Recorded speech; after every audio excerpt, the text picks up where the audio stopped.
Las startups o empresas nacientes tienen distintas necesidades de financiamiento según el tipo de empresa y el momento en el que se encuentran.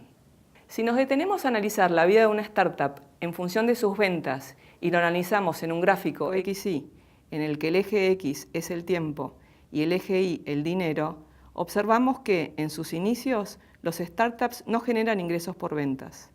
A partir de un momento comienzan a vender, luego esas ventas empiezan a crecer hasta llegar a un nivel en el que se mantienen relativamente estables.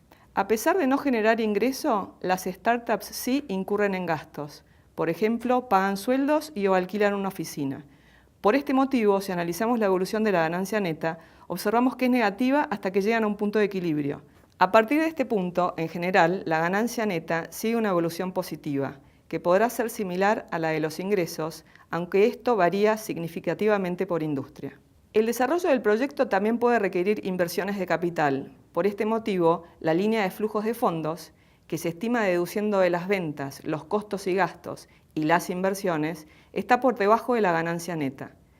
Cada uno de estos momentos recibe un nombre distinto: Startup, Early Growth, Rapid Growth y Exit.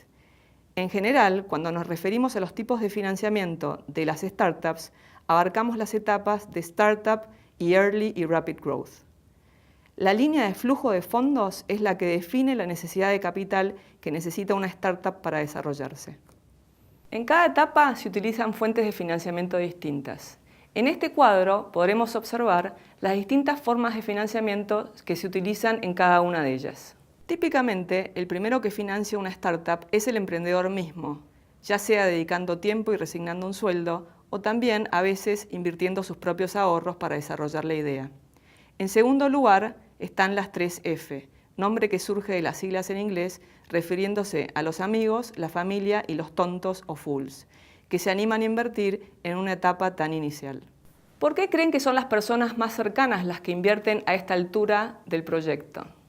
Esto se da porque quienes invierten en esta etapa invierten en el emprendedor, conocen a su persona y creen en su capacidad de hacer. En general, en este momento no se evalúa el proyecto, se confía en la persona. En este punto podemos dividir a las startups en dos grandes grupos. Aquellas que no necesitan financiamiento de terceros y pueden autosustentarse, y aquellas que sí van a requerir nuevas necesidades de inversión. Para este segundo grupo existen distintas alternativas para financiarse. Una alternativa es recibir una inversión ángel. Los inversores ángeles son personas que no conocen al emprendedor y que realizan una inversión a cambio de un porcentaje accionario de la empresa. Típicamente, un inversor ángel invierte entre $25.000 y $50.000 y lo hace a través de un instrumento de deuda convertible en acciones. También, en esta etapa, el emprendedor puede decidir pasar por un proceso de aceleración. Una aceleradora invierte típicamente $50.000, la mitad en dinero y la mitad en especie, y a cambio se quedará con entre un 4 y un 7% de las acciones de la empresa. Una tercera alternativa de financiamiento en esta etapa es el crowdfunding. A través de las plataformas de crowdfunding, los emprendedores reciben inversiones de muchos inversores individuales. A cambio, el emprendedor entrega productos y o servicios o acciones de su empresa. Hasta aquí, la empresa recibió aportes de entre $50.000 y $500.000 aproximadamente. Si necesita rondas de financiamiento mayores, puede aspirar a ser invertido por un fondo de Venture Capital o capital emprendedor. Los fondos de Venture Capital invierten entre 1 y 5 millones de dólares en sus primeras rondas de inversión o series A, para luego invertir tickets mayores en las series B, C o D. A cambio reciben acciones de la empresa también.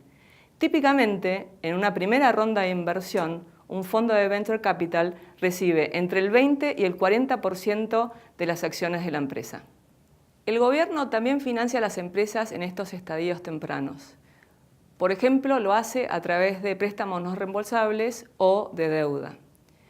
A partir de la Ley de Emprendedores, el gobierno también puede invertir como un fondo más a través de aceleradoras de negocio o fondos de inversión. Los inversores realizan sus aportes en las empresas con el fin de obtener un retorno. Las tasas de retorno esperadas por este tipo de inversores son muy altas. Esto se debe a que los mismos asumen un riesgo muy importante al momento de invertir en este momento de la empresa.